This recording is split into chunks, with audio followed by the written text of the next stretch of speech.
러시아 무식한 국민이 괴물 푸틴을 만들었네. 눈 감고 귀 닫고 악마를 가만히 두었구나. 국민이 정치에 관심을 안 가지면 저런 독재자가 나타나지. 자업자득. 안녕하세요. 다음은 기사 내용입니다. 궁지에 몰린 푸틴이 핵무기를 꺼내들었습니다.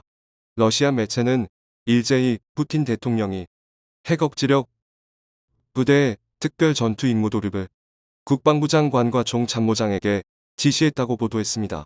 핵억지력 부대는 러시아에서 대륙간 탄도미사일 ICBM을 운용하는 등 핵무기까지 모두 관장하는 부대를 이르는 만큼 간접적으로 핵무기 발사를 준비하겠다고 선언한 것이나 다름없습니다. 뿐만 아니라 푸틴은 서방 국가들이 러시아의 공격적인 발언을 서슴지 않고 있다며 우리를 방해하거나 나아가 우리나라나 국민의 위협을 가하려는 자는 즉각 응징할 것이라고 비판했는데요. 더 나아가 서방 국가들을 향해 역사상 한 번도 보지 못했던 응징을 겪게 될 것이라고 경고했습니다. 이는 세계 군사 강국 2위인 러시아의 수장인 푸틴이 직접 언급한 만큼 인류 최악의 전쟁 시나리오인 3차 세계대전이 발발하는 것 아니냐는 불안감이 세계 각지에서 터져나오고 있습니다. 이처럼 현재 러시아만으로도 골치가 아파 죽겠는데 중국마저 러시아의 합세에 폐악질을 부리고 있습니다. 러시아가 몇 번이고 침략으로 영토를 수복한 것처럼 중국도 대만을 우크라이나처럼 장악하기 위해 박차를 가하는 것인데요. 전문가들은 만약 명분을 확보했다고 생각한 중국이 대만을 성공적으로 장악하게 되면 그 다음으로는 중국의 마수가 한국에 뻗칠 거라고 경고합니다. 중국이 그동안 한국을 속국 취급하며 수년 동안 문화공정, 역사 왜곡 등을 단행해온 만큼 한반도 또한 중국의 일부였다고 주장할 가능성이 높다는 것이죠. 이처럼 두 나라가 사방팔방 폐악질을 부려 전 세계가 골머리를 앓고 있는 가운데 당초 러시아의 계획과는 전혀 다른 결과가 나타나기 시작하면서 러시아뿐 아니라 중국까지 당황을 금치 못하고 있습니다. 우크라이나의 수도민 키예프 입구까지 숨 쉴 틈 없이 몰아붙이던 러시아군은 돌연 진격을 중단할 수밖에 없었습니다. 애초에 푸틴 대통령은 반나절 안에 우크라이나의 수도를 장악하고 젤렌스키 정권을 몰아내며 실권을 장악할 계획이었습니다. 그렇게만 한다면 겁먹은 우크라이나 대통령이 해외로 도주할 것이고 러시아계 주민들이 많은 우크라이나가 자신들을 환영할 것이라고 믿었죠. 하지만 그들의 예상은 모두 보기 좋게 빗나갔습니다. 우크라이나의 항쟁은 생각보다 거셨고 도망갈 거라 생각했던 우크라이나 대통령은 자국을 수호하기 위해 끝까지 우크라이나에 남기로 결정하며 결의를 다졌습니다. 뿐만 아니라 초강대국 러시아에 합병되는 것을 열렬히 환호할 것으로 생각했던 동부 우크라이나 사람들 또한 예상외로 거센 반발을 보였습니다. 지난 8년간 자칭 미용군이라는 명목으로 돈바스 반군을 지원해온 러시아에 대해 원한 이상이면서 우크라이나인이라는 정체성이 확고해졌기 때문이었죠. 그 결과 현지의 민병대나 시민들이 SNS를 통해 유기되거나 파괴된 기갑 장비를 올린 영상이 수백 건이 넘어가고 있으며 우크라이나군이 러시아군을 포로로 잡은 영상까지 쏟아지고 있습니다. 이에 한미 국방성 고위 당국자는 현재 우크라이나군의 강력한 저항 때문에 상당수의 러시아군이 전사하는 등 고전을 면치 못하고 있다고 밝혔는데요. 데이비드 퍼트레이어스 전 CIA 국장 또한 러시아가 예상했던 것보다 더 거센 저항과 결의에 직면해 있으며 이는 사실상 러시아의 패전임을 밝혔습니다. 러시아가 끝내 우크라이나를 상대로 승리한다고 하더라도 의미가 전혀 없는 허울뿐인 승리로 돌아가게 된다는 분석입니다. 전쟁이 길어지면 길어질수록 러시아 측이 입게 될 손실도 막대할 뿐 아니라 양국의 인명피해로 원망이 커질 것이 분명한데요. 실제로 러시아군이 크게 패퇴하자 러시아 국민들은 무의미한 전쟁을 벌였다며 엄청난 규모의 반전 시위를 시작했습니다. 전국 각지에서 수만 명이 시위에 나섰고 수십만 명이 온라인 반전 청원에 동의했는데요. 경찰이 출동해 수천 명의 시위대를 무력 진압하는 등 강경한 자세를 고수하고 있음에도 전쟁 반대, 푸틴 실각의 목소리는 점점 더 커지고 있는 상황입니다. 즉, 100살까지는 러시아 대통령을 하겠다는 푸틴의 계획이 산산이 조각나기 시작했다는 것입니다. 그동안 푸틴은 여러 가지 편법을 써가며 독재나 다름없을 정도로 긴 시간 연임을 해왔습니다. 그리고 법까지 바꿔가면서 대통령의 임기 기간을 4년에서 6년으로 늘리고 자신 이후로는 대통령 연임을 할 수 없도록 대통령 연임 제한을 2회로 만들었죠. 이후 푸틴의 임기가 끝나는 2024년부터 대통령직에 도전하면 푸틴은 이때부터 6년씩 딱 이번 12년을 더할 수 있게 됩니다.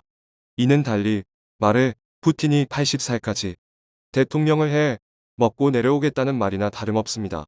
그런데 사실 이때까지만 하더라도 푸틴은 상당히 인기 있는 대통령이었습니다. 여러 가지 이유를 댈 수 있겠지만 이전 대통령이었던 옐친이 너무 개판이었던 게 가장 큰 이유라고 할 수 있는데요. 술주정뱅이 멜친이 내부적으로는 러시아 경제까지 말아먹었으니 멜친을 좋아하는 러시아인은 없었습니다. 반대로 푸틴은 강한 상남자 이미지로 인기를 얻고 대통령이 되면서 러시아의 국력까지 강해지면서 높은 지지율을 얻을 수 있게 되었죠. 하지만 그가 알려진 것처럼 맹목적으로 러시아를 위해 헌신하는 상남자 대통령은 아니었습니다. 세계 언론들은 푸틴을 향해 빌 게이츠, 일론 머스크 등 세계적인 대부호보다 훨씬 돈이 많은 남자라고 평가합니다. 하지만 정작 푸틴은 평균 연소득 1,500만 원인 러시아인들의 여론을 의식해서인지 항상 25평도 안 되는 아파트 하나가 자신의 전 재산이라고 말하고 다니죠. 실제로 러시아 정부는 푸틴의 재산 목록은 토지 1,500제곱미터, 아파트 77제곱미터, 차고 18제곱미터가 전부라고 밝혔습니다. 하지만 그가 러시아의 최대 돈줄인 에너지, 석유, 가스 회사의 실소유자라는 것을 모르는 사람은 없습니다. 엄청난 수의 차명 계좌와 대포 통장, 그리고 무기명 채권들로 이루어졌을 그의 재산을 다 합치면 200조 원을 훌쩍 넘는다는 것이 정설인데요. 즉, 달리 말해 대통령으로서 주인의식을 갖고 열심히 일해왔던 게 아니고 진짜 러시아의 주인 그 자체였다는 것입니다. 이런 배경을 알고 보면 현재 푸틴 대통령이 전쟁을 일으킨 이유가 달리 보이기 시작하는데요. 미국 등 서방의 압박이라든지 옛 러시아 영토였던 우크라이나를 수복하기 위해서라는 것은 모두 명분을 만들기 위해 지어낸 말이 됩니다. 기울어가는 러시아 경제를 이번 기회를 통해 복구시키고 러시아의 위상을 널리 알려 본인의 지지 기반을 공고히 하기 위함이었다는 것이죠.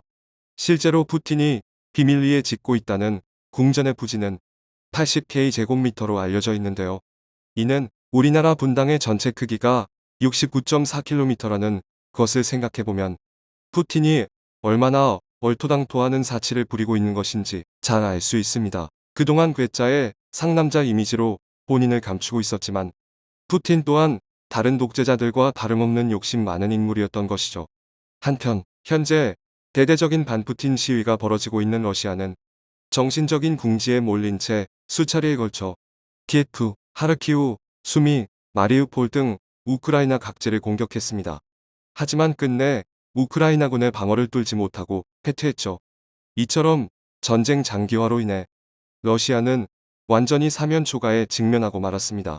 민간인 피해를 고려해 지금과 같은 화력으로 우크라이나를 압박한다면 우크라이나 방어선을 돌파할 수 없게 되고 민간인의 피해를 무시하고 무차별 공세를 가한다면 전쟁 범죄자가 되어 정권이 붕괴한다는 것입니다.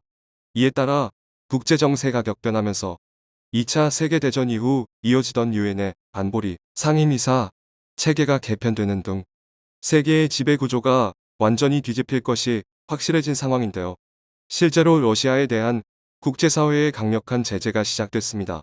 우선 러시아 국적 항공사는 이제 주요 선진국에 착륙할 수 없게 됐습니다.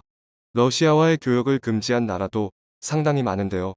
심지어 국제금융결제망에서 러시아가 퇴출당함에 따라 루블이 휴지 조각이 됐고 세계 여러 은행에 전자자산으로 등록되어 있던 러시아의 외환 보유고가 동결됐습니다. 뿐만 아니라 푸틴과 그 측근들에 대한 본격적인 제재가 시작됐고 러시아 언론사들 역시 선진국에서 퇴출당했습니다. 이로 인해 러시아 현지에서는 고객들에게 현금을 낼 수 없는 은행들이 지급 불가를 선언하면서 예금, 대량 인출이 발생하고 있고 러시아 기업들은 하나둘 파산하기 시작했습니다. 세계 유일하는 러시아가 22위에 우크라이나를 장악하기 위해서 너무 큰 피해를 보고 있는 게 아닌가 싶은데요. 개인의 야망과 욕심을 나라를 위한 것이라 속이고 수많은 젊은이를 전쟁터로 내몬 독재자의 말로가 과면 어떻게 될까요? 부디 이제라도 정신 차리고 무의미한 희생을 멈춰 주었으면 좋겠습니다. 그리고 중국이 러시아의 몰락을 보고 겁먹어 당분간만이라도 조용히 지내주었으면 하는 바람입니다. 청중의 일부 의견. 러시아 식량 자급률이 어찌 되나요? 최대 곡장지가 우크라이나 아니었나? 그것도 엄청 중요해 보이는데 개인적인 욕심이라. 이 사실을 러시아 국민들이 보고 각성해야지 되는데 이번 러우 전쟁을 떠나서 중국은 손절해야 합니다. 중국하고 친해봐야 속국 취급하면서 북을 통해 남침할 것입니다. 빨리 핵무기 개발 안 하면 나중에 땅을 치고 후회할 것입니다. 동맹들과 힘을 합쳐 중국도 쪼개놔야 합니다. 푸틴 저거 미친놈 아뇨? 아니 자기가 침공해놓고 핵무기까지 쓴다고. 핵무기는 침공을 당한 쪽에서 버티다 마지막 최후에 어쩔 수 없이 사용하는 무기를 침공한 놈이 왜 그런 걸 사용해. 전쟁을 일으킨 러시아가 나쁘지만 미국이 이라크 침략할 땐 세계가 가만히 있더니 러시아가 하니까 난리가 났네. 역시 미국은 쎄. 지금이 딱 적기인데 러시아 중공과 북한을 한데 묶어보내버릴 최고의 찬스를 이대로 보내버릴 건가. 시청해주셔서 감사합니다.